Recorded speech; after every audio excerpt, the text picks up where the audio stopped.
बिस्मिल्लाहिर्रहमानिर्रहीम अस्सलाम वालेकुम। सऊदी इन्फो यूट्यूब चैनल में आपको खुश आमदीद कहते हैं। नए वीज़े जो अभी स्टैम्प होने जा रही हैं, अगर आपका वीज़ा एक्सपायर हो गया था और उसे री इशू होना है या री स्टैम्प होना है, कोरोना की वजह से बहुत ज़्यादा लोगों के वीज़े स्टैम्प हुए और एक्सपायर हो गए। इसी तरह बहुत ज़्यादा वीज़े आ चुके थे लेकिन वो स्टैम्प नहीं हुई थे। उनके रिक्वायरमेंट्स में एक चेंजिंग आई है जो आप लोगों को ज़रा बताना ज़रूरी था।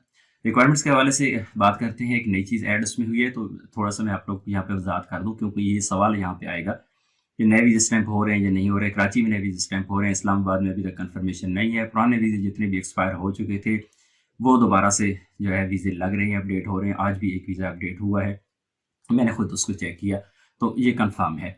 अब आपने मेडिकल करवाना है। जो आपका वीज़ा अगर एक्सपायर हो चुका है तो नया वीज़ा जब आप लगवा रही हैं, दोबारा उस पर री स्टैम्प करवा रही हैं या उसे री इशू करवाना या अपडेट करवाना, जो भी आप कह लें, तो उसके लिए आपको मेडिकल तो करवाना ही होगा। आपको फिंगरप्रिंट करवाने की ज़रूरत नहीं है, फिंगरप्रिंट आप ऑलरेडी आपके हैं।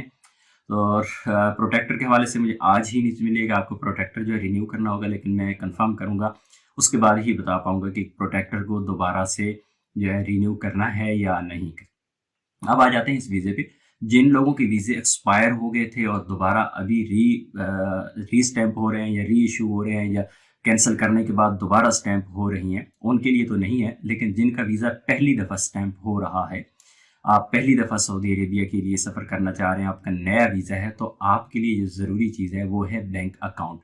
अगर आपके पास बैंक अकाउंट नहीं होगा तो आपका वीज़ा स्टैम्प नहीं होगा। ये आज 1 या 2 दिन की ये अपडेट है।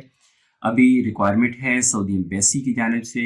अगर आपका वीज़ा जमा हो चुका है, आपका वीज़ा अगर किसी एजेंट के पास पड़ा है, सऊदी एम्बेसी में गया हुआ है या कहीं भी आपका वीज़ा मौजूद है, तो आप उसका वेट मत करें, आप अपना बैंक अकाउंट खोल लें, क्योंकि आपको अपने अकाउंट नंबर की ज़रूरत पड़ेगी। आपको बैंक अकाउंट देना होगा, तभी आपका जो वीज़ा है वो स्टैम्प होगा, अदरवाइज़ आपका वीज़ा स्टैम्प नहीं होगा। आज ही एक वीज़ा रिजेक्ट हो के आया है जो कि इस्लामाबाद एम्बेसी में गया था, कराची एम्बेसी में गया था। कराची एम्बेसी से वो वीज़ा इसलिए रिजेक्ट हुआ है कि उन्होंने कहा है कि जितने भी डॉक्यूमेंट्स हैं, मेडिकल है, फिंगरप्रिंट है और जितना भी डाटा है, उसके साथ आपको अकाउंट नंबर है वो अपना अकाउंट नंबर भी दें। किसी भी बैंक का अकाउंट नंबर आपके पास होना चाहिए और उसके बाद उसके साथ आपके वालिदैन के आईडी कार्ड की कॉपी। वो तो ज़ाहिर है आप लोगों के पास ऑलरेडी होगी ही, लेकिन बैंक अकाउंट ज़रूरी है। इस बारे में मज़ीद भी अगर इंशाल्लाह कोई इन्फॉर्मेशन आएगी तो आप लोगों के साथ शेयर करेंगे। मिलते हैं एक और नई वीडियो के साथ, तब तक के लिए इजाज़त दीजिए। अल्लाह हाफ़िज़।